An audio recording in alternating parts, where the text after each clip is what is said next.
देखिए, last class में हम लोगों ने अपना स्टडी नोट 2 स्टार्ट किया था और उसके अंदर हम लोगों ने कुछ टॉपिक्स भी पढ़ लिए थे।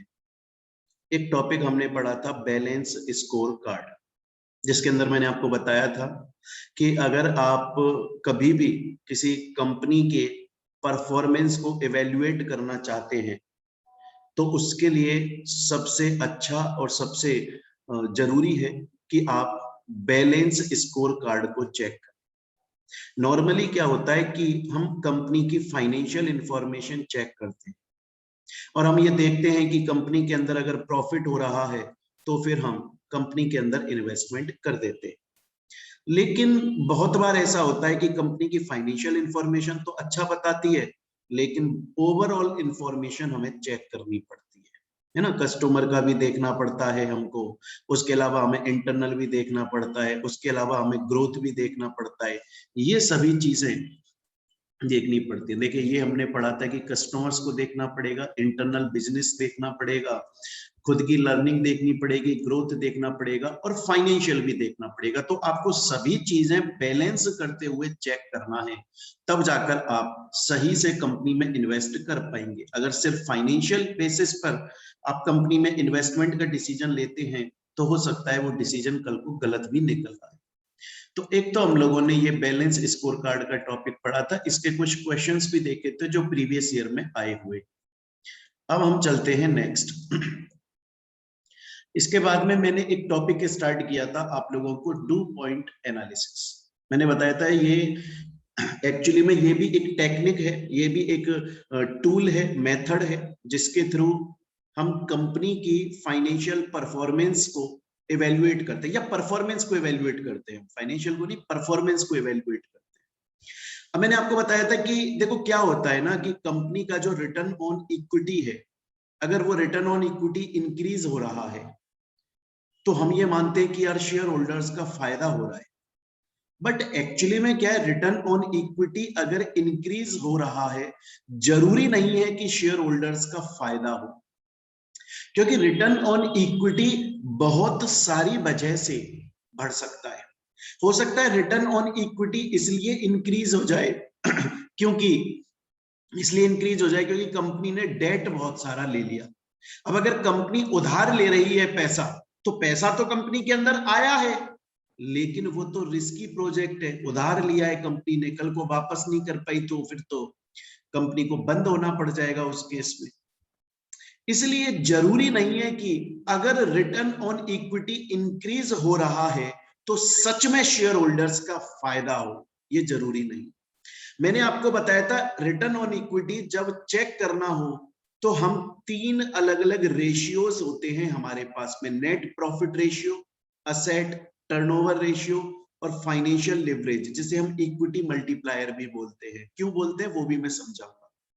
ये तीनों रेशियो जो हैं, इन तीनों रेशियोज के थ्रू हम रिटर्न ऑन इक्विटी कैलकुलेट कर लेते हैं।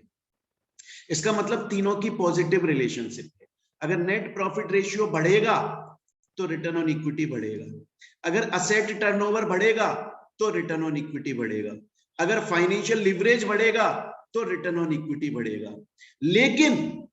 लेकिन अगर सोचिए इसकी वजह से रिटर्न ऑन इक्विटी बढ़ रहा है, फाइनेंशियल लिवरेज की वजह से, ये तो आपकी कंपनी के लिए नुकसान है भाई, क्योंकि इसका मतलब है कंपनी ने उधार लिया है पैसा, डेट लिया है, वो तो कंपनी के लिए नुकसान है। अगर रिटर्न ऑन इक्विटी बढ़ रहा है डेट लेने की वजह से, तो कोई भी बंदा कंपनी के अंदर इन्वेस्टमेंट कर रहा है वो तो मिसलीड हो रहा है, मिसगाइड हो रहा है। उसे ये पता ही नहीं है कि कंपनी का एक्चुअल में प्रॉफिट ज्यादा नहीं हुआ है, बल्कि कंपनी ने पैसा उधार ले लिया है।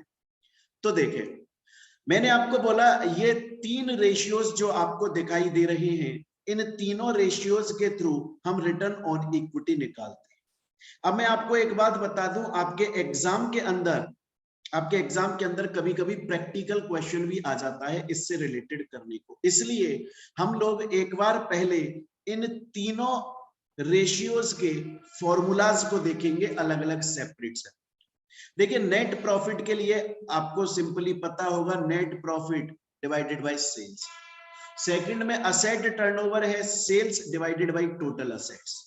और फाइनेंशियल लिवरेज का होता है total asset divided by shareholders fund.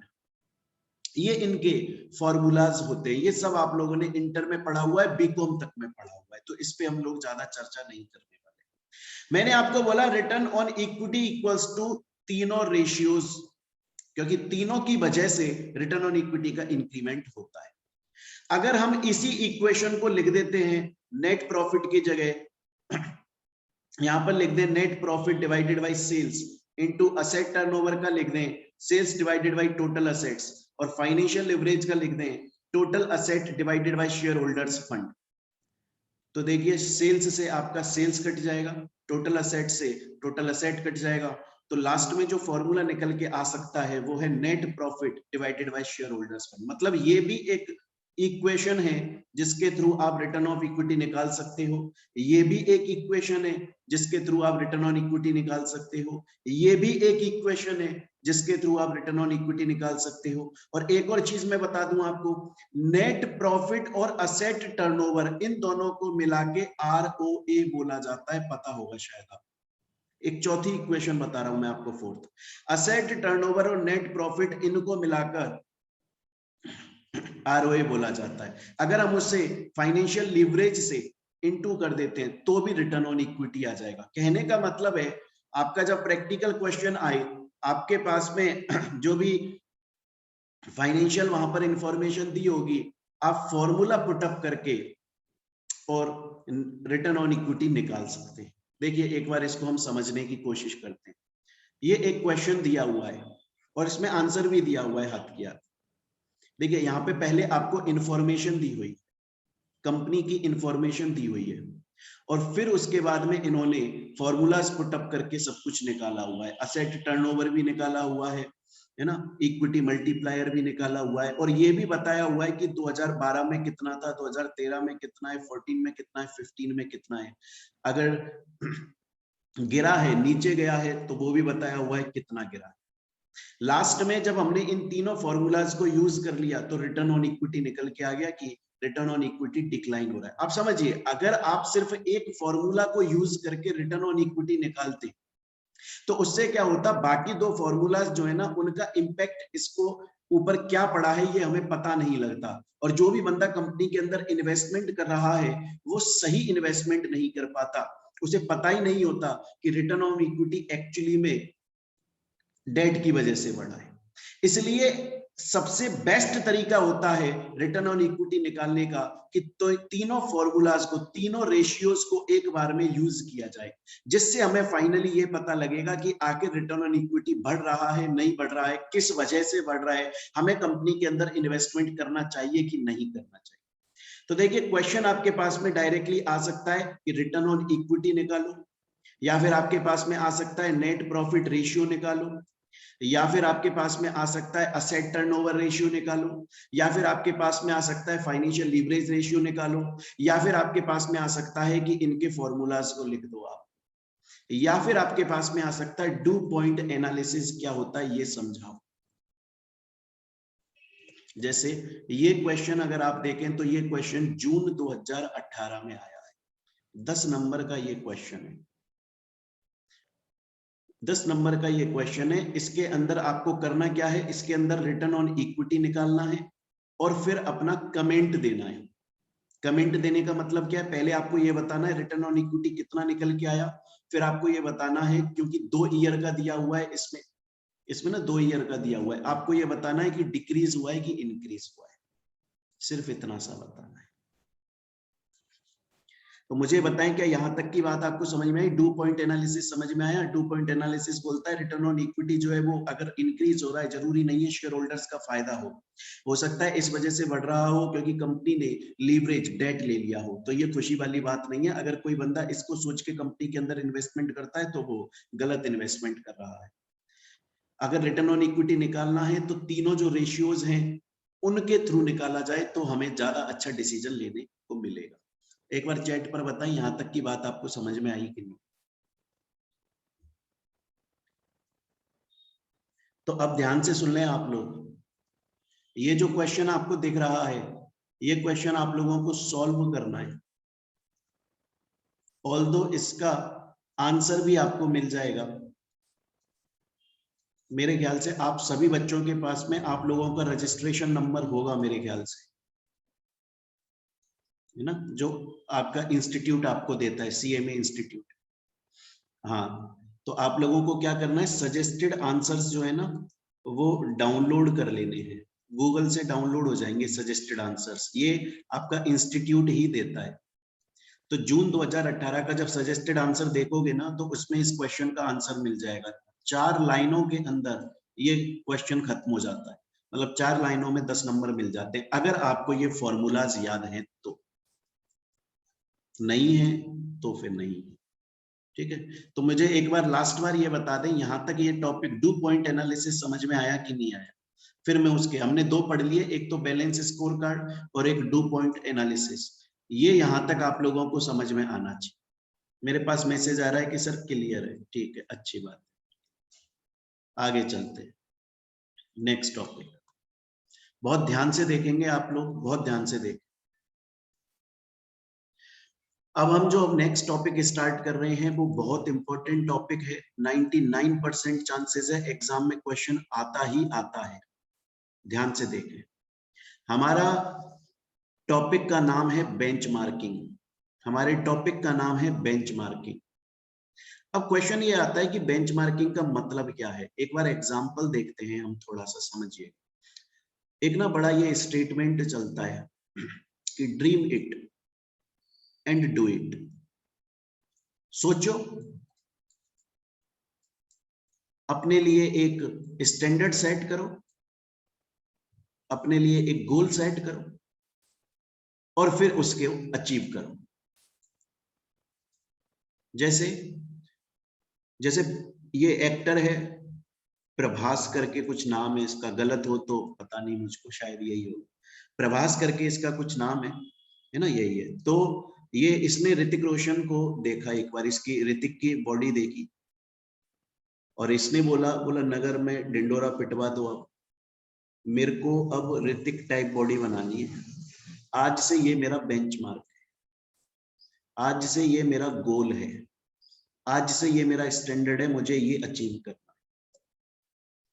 एक स्टूडेंट है, ये बच्ची बोल रही है कि मेरे को लॉ के अंदर 90+ लेके ही आने, ये इसका बेंचमार्क है। रिलायंस वाला बोल रहा है कि अब की बार मुझे 500 करोड़ का टर्नओवर टच करना है, ये इसका बेंचमार्क है। तो सर बेंचमार्क आखिर होता क्या है, क्या बोलना चाह रहे हो? बेंचमार्क का मतलब होता है अपने लिए स्टैंडर्ड्स बनाओ, अपने लिए गोल बनाओ और फिर उसे अचीव करो, टारगेट सेट करो और उसे अचीव करो, ये है बेंचमार्क।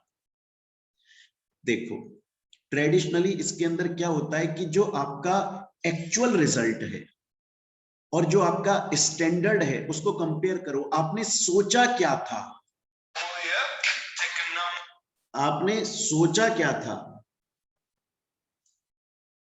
आपने सोचा क्या था और एक्चुअल क्या है। तो जो आपने सोचा था ना, ये बेंचमार्क है।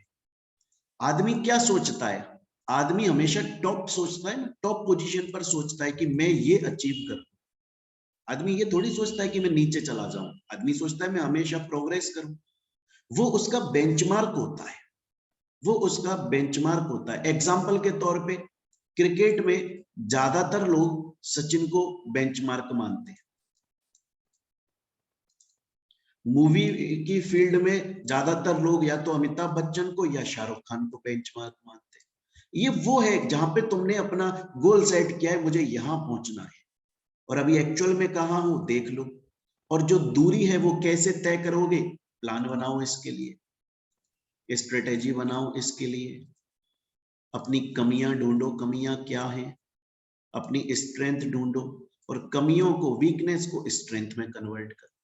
ये बताता है कि फर्म की प्रेजेंट पोजीशन क्या है और हम कैसे उसको अपने स्टैंडर्ड को बेटर कर सकते हैं, ज्यादा अच्छा कर सकते हैं, हम कहां पर इंप्रूवमेंट कर सकते हैं। टारगेट बनाओ, बिना टारगेट के चलोगे तो फिर काम नहीं हो पाएगा ना, टारगेट तो आपको सेट करना पड़ेगा। तो अगर आपके एग्जाम में ये क्वेश्चन आता है कि व्हाट इज बेंचमार्क, तो आप लिखकर आओगे बेंचमार्क का मतलब होता है स्टैंडर्ड,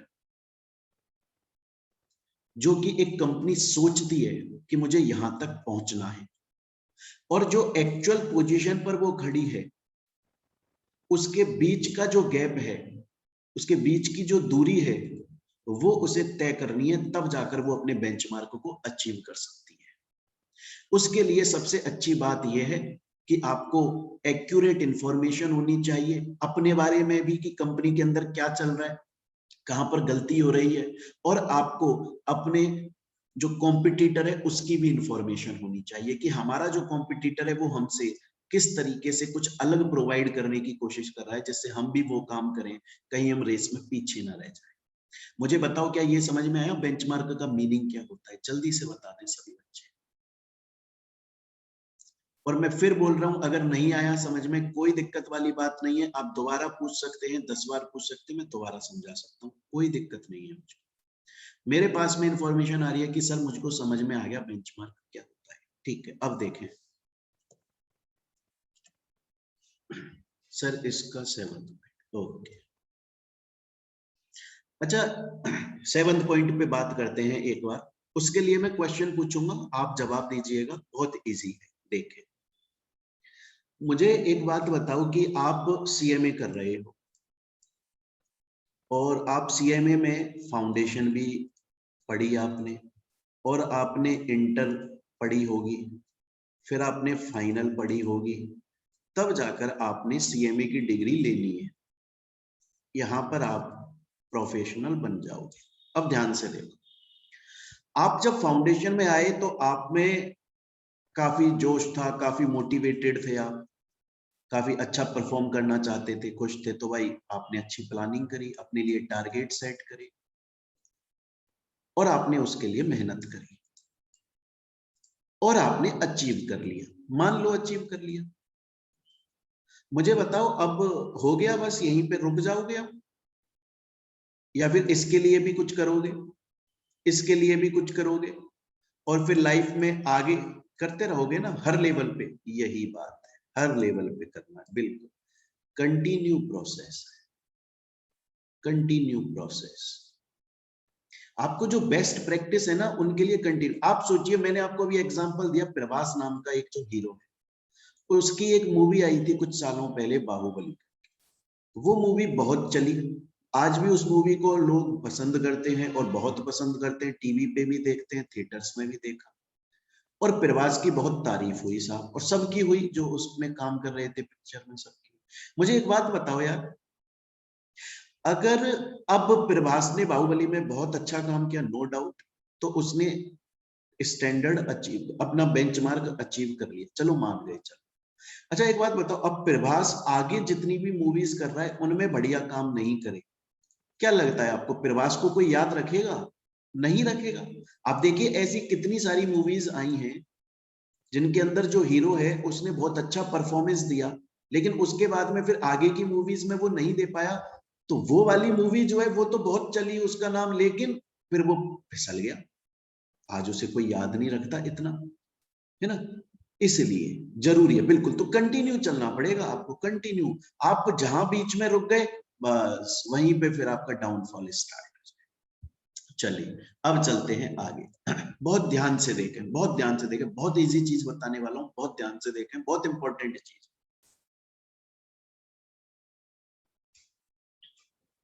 ये भाई साहब कंपनी के अंदर है, और बता रहे हैं लोगों को, अपनी कंपनी के लोगों को, बोलो सुनो भाई साहब, ये पहली सिचुएशन है, अब की साल हमें अपनी कंपनी के अंदर पिछली बार से बेहतर करना है। तो ये कंपनी के अंदर ही बात कर रहे हैं, खुद की कंपनी के लिए बात कर रहे हैं, सेल्फ बात कर रहे हैं कि हमारी कंपनी ने पिछली बार जो किया था हमें अब उससे भी बेहतर करना है, हमें कम से कम 500 करोड़ का टर्नओवर टच करना है। इसे हम बोलते हैं इंटरनल बेंचमार्किंग, खुद के लिए टारगेट सेट करना, और खुद से लड़ना, मतलब आप सब कुछ खुद से कर रहे हो, खुद से कंपटीशन है आपका, इंटरनल बेंचमार्क। सोचो दूसरी सिचुएशन में अगर ये बोल रहा है कि अपने को अपने कॉम्पिटिटर जो हमारी ही फील्ड में काम करता है, जिस फील्ड में हम काम कर रहे हैं वही फील्ड में वो काम कर रहा है, उससे आगे निकलना है। स्पेलिंग गलत है, कॉम्पिटिटिव बेंचमार्किंग इसे। तो ये इंटरनल का मतलब कंपनी के अंदर अंदर अंदर, और यहां पर कॉम्पिटिटिव, यहां पर आप कंपटीशन में चल रहे हो। सोचो तीसरी सिचुएशन में ये बोल रहा है कि सुनो भाई, अब की बार अपने को इंटरनेशनल लेवल पे धमाका देना है, दैट इज ग्लोबल बेंचमार्किंग। मुझे बताओ समझ में आया कि नहीं आया? हाँ, इंटरनेशनल पे तो ग्लोबल हो गई इंटरनेशनल बेंचमार्किंग। समझ में आया कुछ? मैंने 3 चीज बताई आपको, एक तो इंटरनल, एक मैंने आपको बताई कॉम्पिटिटिव, इसकी स्पेलिंग गलत है, सही कर लेना, और ग्लोबल बेंचमार्किंग। मैं आपको बता रहा हूं टाइप्स ऑफ बेंचमार्किंग, मैं आपको टाइप्स ऑफ बेंचमार्किंग, जिसमें एक तो मैंने, हाँ, कॉम्पिटिटिव, दूसरे को आप कंपटीशन दे रहे हो, एक इंटरनल अपने खुद के लिए आप दे रहे हो, और एक ग्लोबल, आप इंटरनेशनल लेवल पे काम करना चाहते हैं। अब देखें एक बार इसके अलावा और देखें, ये तो देख लिया हमने, अब इसके अलावा और भी देखते हैं। अब इसके अलावा मैं फिर नेक्स्ट बात करूं प्रोडक्ट बेंचमार्किंग। प्रोडक्ट बेंचमार्किंग के लिए देखिए, आपको पता है नैनो गाड़ी का सुना है क्या आपने? एक नैनो गाड़ी आती है टाटा की, पता है क्या आपको?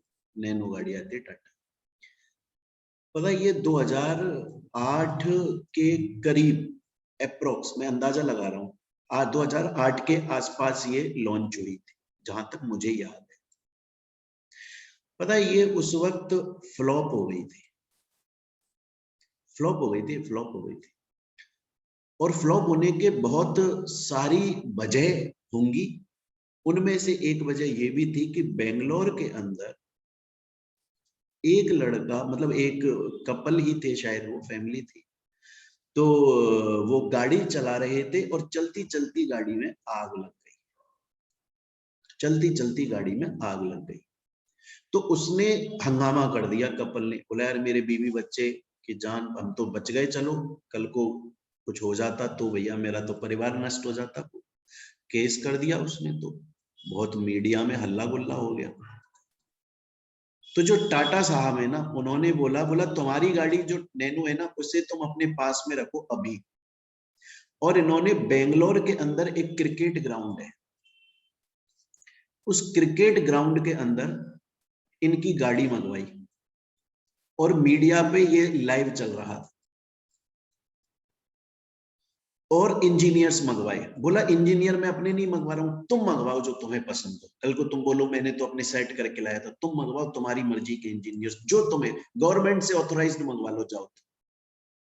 इंजीनियर्स आए, पूरी गाड़ी वहां पर ओपन करी गई, खोल के पटक दी पूरी, एक एक पुर्जा उसका, और फिर चेक करने पर यह नतीजा निकला कि गाड़ी एकदम सही है, गाड़ी के इंजन में कोई खराबी नहीं है जिसकी वजह से आग लग जाए, बल्कि इन्होंने इसमें जो फ्यूल डलवाया था वो मिक्स था। मिक्स का मतलब क्या होता है ना, फ्यूल में ना मिक्स कर देते हैं, डीजल में पेट्रोल या मिट्टी का, कैरोसिन बोलते हैं इसको, मिट्टी का तेल बोलते हैं अगर देसी भाषा में मैं बोलूं, वैसे कैरोसिन बोलते हैं इसको। उससे ये सस्ता आता है, तो इससे क्या है ना कि डीजल या पेट्रोल में मिला दो, तो डीजल वाले को, पेट्रोल वाले को क्या फायदा हो जाता है कि पैसा तो वो पूरा लेता है, लेकिन माल जो है वो आधा।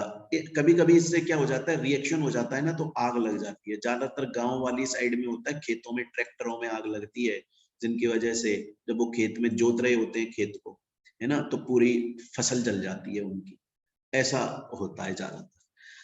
अब फिर क्या नाम है साहब, ये निकल आया कि गलत नहीं है, फिर भी टाटा साहब ने क्या करा, फिर भी टाटा साहब ने नैनो को बदला, थोड़ा सा लोगों के हिसाब से उसमें चेंजेस लाए गए, और फिर उन्होंने ये बोल दिया कि अब मैं अपने हर प्रोडक्ट के अंदर, अब मैं अपने हर प्रोडक्ट के अंदर बेंचमार्क सेट कर रहा हूं कि मुझे मेरे प्रोडक्ट को यहां तक लेकर जाना है, और मैं मेरे प्रोडक्ट को बार बार बार बार बार बार और बेहतर बनाने की कोशिश करूंगा।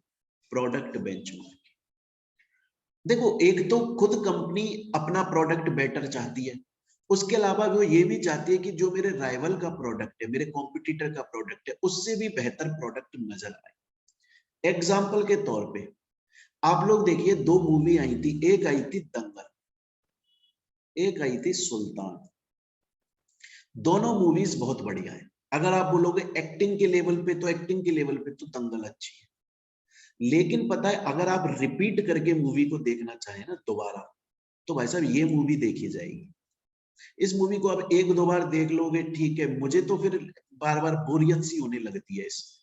लेकिन ये आती है ना, तो इसको फिर भी चलो एक बार को बंदा देख लेता है, क्योंकि इसको पता है कि मुझे अपने राइवल से कैसे थोड़ा सा बेटर परफॉर्म करना है, कि मुझे सभी चीजें मिक्स, जो ऑडियंस चाहती है। ऑडियंस ज्यादा ज्ञान नहीं चाहती है आज के जमाने में, कि ज्ञान बांट रहे हो तुम फालतू का, ये नहीं चाहिए, पहले से बहुत है हमारे पास। एंटरटेन करो, मजे करो।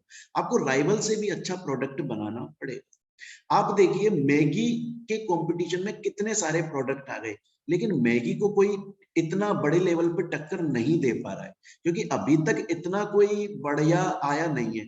कल को आ जाएगा तो भैया बात अलग है। तो ये हो गई प्रोडक्ट बेंचमार्किंग। उसी तरह से नेक्स्ट आ जाता है प्रोसेस बेंचमार्किंग। अब देखिए, प्रोसेस बेंचमार्किंग के अंदर अगर आप देखो क्या होता है, मैं आपको बताऊं।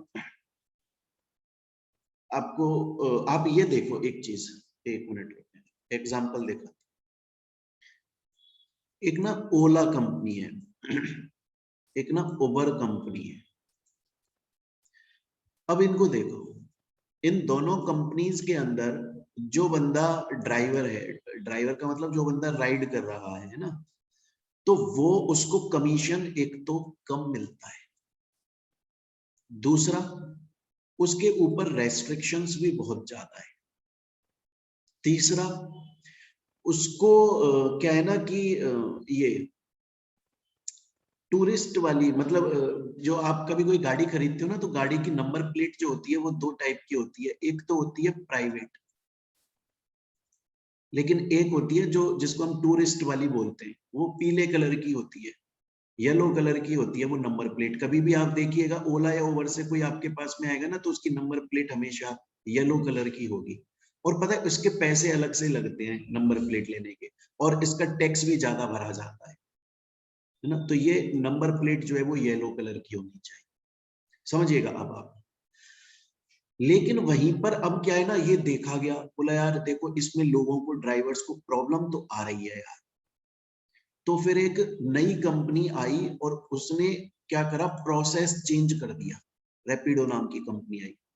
पहले उसने सिर्फ बाइक निकाली थी, आज तो बड़े लेवल पे खेल रही है। पहले सिर्फ बाइक निकाली, उसमें उसने कमीशन भी ज्यादा दिया। उसमें उसने कोई रेस्ट्रिक्शन भी नहीं रखी। उसके अलावा उसमें ये बोला कि अगर आपकी प्राइवेट नंबर गाड़ी है, तो भी आप हमारे यहाँ पर सर्विस दे सकते हो, जरूरी नहीं है कि आपको येलो प्लेट लगानी पड़ेगी। प्रोसेस में चेंज कर दो। आप लोगों के साथ में जो सप्लाई चेन बना रहे हो ना, वो बेस्ट बनाओ। अपने साथ में ऐसे लोग जोड़ो जो मन से आपके साथ में काम करना चाहते हो। आपकी कंपनी का प्रोसेस तो अच्छा करो कम से कम। अगर आप प्रोसेस ही सही नहीं करोगे, तो फिर आपकी कंपनी आगे नहीं बढ़ पाएगी। प्रोसेस करना पड़ेगा। इसके अलावा strategic performance benchmarking, strategic benchmarking वो आपको चेंज करनी पड़ेगी, आपकी स्ट्रेटेजी। एग्जाम्पल के तौर पे सोचिए, आप स्टूडेंट हैं। मैं आपको बताऊं, मैं सीएस प्रोफेशनल में जब था, तो बहुत पुरानी बात है, तो एक तो मैं खुद पढ़ाई कर रहा था, मेरा एक दोस्त था हिमांशु, वो भी पढ़ाई करता था।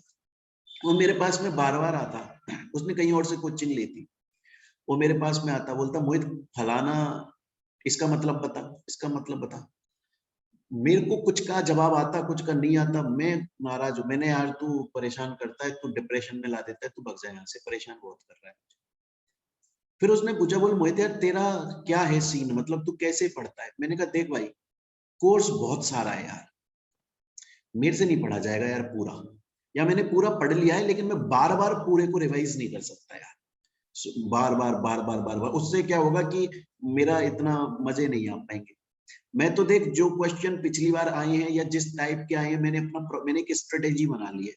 तो तू ये मान ले, अगर 100% कोर्स है ना, तो मैं तो 70% पढ़ के जा रहा हूँ एग्जाम में। हाँ, लेकिन वो 70% मेरा 100% है, उसमें से मैं कहीं नहीं चूक होने दूंगा।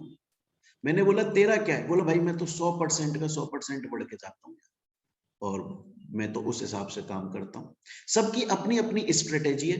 आप देखो आपके लिए स्ट्रेटेजी कौन सी बेहतर है, आप किस के अंदर आपका जो विजन है कंपनी का वो कैसे अचीव कर पाओगे आप, है ना। आपको अपनी स्ट्रेट और उसको चेंज भी करता रहना पड़ेगा क्योंकि मार्केट चेंज होता रहता है। तो ये हो गई type of benchmarking, internal, competitive, product, process, strategic और ग्लोबल बेंचमार्किंग। मुझे बताएं क्या अगर क्वेश्चन आ जाए एग्जाम में आपके टाइप ऑफ बेंचमार्किंग से रिलेटेड, क्या आप कर पाएंगे इसको? मुझे बताएं, समझ में आया यहाँ तक की बात? अभी तक ये समझ में आया बेंचमार्किंग क्या होता है, उसके अलावा इसके टाइप्स? अगर नहीं आया आप लोग बिंदास बोल सकते हैं, मैं दोबारा पढ़ा दूंगा, कोई प्रॉब्लम वाली बात नहीं। चलिए ठीक है, अब देखें, यहां तक की बात हम लोगों ने पढ़ ली है। अब इसके बाद में नेक्स्ट देखते हैं। इसके बाद में जो नेक्स्ट है वो पूरी फालतू की बकवास करी गई है इसके अंदर। वही सब चीजें हैं जो स्टडी नोट 1 में भी पढ़ी थी, 2 में भी पढ़ी थी, बार बार रिपीटेड है वही एक ही चीज कि अगर आप बेंचमार्किंग कर रहे हैं तो उसकी स्टेजेस क्या होंगी। वो हर किसी में एक ही तरह की स्टेज आती है। सबसे पहले तो आप प्लानिंग करो कि आप क्या अचीव करना चाहते हो। बोला था ना ड्रीम इट, सोचो ना आखिर आप चाह क्या रहे हो। सबसे पहले तो प्लानिंग करो, देखो कि आपका बेस्ट। अब एग्जाम्पल के तौर पे समझिए, मैं देखता हूं कि बहुत सारे लोग ना अलग अलग काम कर रहे हैं। जैसे मेरे फ्रेंड्स हैं, बहुत सारे लोग काम, एक मेरा फ्रेंड, आपने अगर कभी नाम सुना हो, काफी फेमस है वो, प्रत्युष चौबे करके एक कॉमेडियन है, स्टैंड अप कॉमेडी करता है और फेमस है काफी अच्छा। यूट्यूबर है, कॉमेडियन है बेसिकली। यूट्यूबर तो क्या, यूट्यूब से तो उनको शोज मिलते हैं, बाकी कमाते तो वो असली अपने शोज से हैं। तो हम कभी, अगर मैं दिल्ली जाता हूँ या मेरी कभी उससे फोन पे बात होती है तो वो मेरे से बोलता है, बोल मोहित यार तू भी तो, कभी हम मिलते हैं, काफी मजाक करता रहता है, तू कॉमेडी क्यों नहीं करता है, तू कर। मैंने कहा हाँ यार, लगता तो है कि सही बात बोल रहा है तू। फिर ऐसे ही एक दोस्त है, वो जो है वो और कुछ काम करता है, वो बोला मोहित यार ये तू क्यों नहीं कर लेता है। वो बोलता है, बोला ये भी तू कर सकता है, तू ये भी तो कर सकता है। मैंने बोला यार दुनिया में हर इंसान ऐसे तो कुछ ना कुछ कर ही सकता है भाई, लेकिन मुझे तो मेरा बेस्ट फील्ड देखना पड़ेगा ना, जहां पर मुझे लगता है कि यार ये काम मैं सबसे बढ़िया कर पा रहा हूँ, तो क्यों ना मैं इसी में घुसूं, मैं फालतू में इधर उधर जाकर और क्यों फेल हो जाऊं। मुझे देखना पड़ेगा मैं क्या चीज बेस्ट कर रहा हूं। अरे ये बात समझ में, मुझे अपने लिए बेंचमार्क बनाना पड़ेगा, उसको इम्प्रूव करना पड़ेगा। तो सबसे पहले तो प्लानिंग करो। ये स्टेजेस बता रहा हूँ, ये बार बार आ रही है, रिपीटेड है, क्योंकि चैप्टर, हमारे सब्जेक्ट का नाम ही मैनेजमेंट है, तो मैनेजमेंट में ये चीजें रिपीट होती हैं। अगर आपको स्टडी नोट 1 वाला समझ में आ गया था तो सेम चीज। फिर यहाँ पर आप collection of data and information, इसको ना आप ऐसे ले सकते हैं। आप सोचिए, मैं आपको ऐसे बताऊं इसको और समझाऊं कि सोचिए एक स्टूडेंट है, सीएमए का ही स्टूडेंट है, और वो सोच, अब उसने प्लानिंग कर ली कि उसको पास होना है। तो सबसे पहले तो उसने प्लानिंग करी कि मुझे पास होना है। उसके बाद में वो अपनी क्लास के टॉपर के पास में गया, टॉपर के पास में जाकर बोला कि तेरे नोट्स दे दे बनाए हुए, collection of data and information. अरे बात समझ में। उसके बाद में उसने देखा कि यार ये जो टॉपर ने नोट्स बनाए आखिर कैसे बनाए। उसको पता चला कि पहले स्कैनर्स उठाए हैं टॉपर ने, उससे रिलेटेड जिस जिस टॉपिक से रिलेटेड क्वेश्चन आ चुके हैं उसको उसने इंपॉर्टेंट मार्क करके पढ़ा है, क्योंकि रिपीट हो रहे हैं उस टॉपिक से रिलेटेड। तो एनालाइज कर रहा है कि आखिर किस तरीके से मेरे को अपनी स्ट्रेटेजी बनानी चाहिए। सेम चीज है यहाँ पर, बार बार रिपीट। मुझे बताएं यहाँ तक का समझ में आया कि नहीं आया आप लोग? मेन मुद्दा जो आप लोगों को इस बेंचमार्क में समझ में आना चाहिए वो दो चीज हैं, उनसे रिलेटेड ही एग्जाम में अभी तक क्वेश्चन आए हैं। पहला, बेंचमार्किंग होती क्या है। दूसरा, इसके टाइप्स। इससे रिलेटेड एग्जाम में क्वेश्चन आया। अभी तक स्टडी नोट 2 में मैंने आप लोगों को एक तो बैलेंस स्कोर कार्ड बताया है, एक डू पॉइंट एनालिसिस बताया है, और एक मैंने आपको बेंचमार्किंग बताया है, और इन तीनों से रिलेटेड आपके एग्जाम में क्वेश्चन आ चुके। ठीक है, तो आज की क्लास में हम लोग इतना ही पढ़ेंगे, बाकी का हम अपनी नेक्स्ट क्लास में आगे कंटिन्यू करेंगे।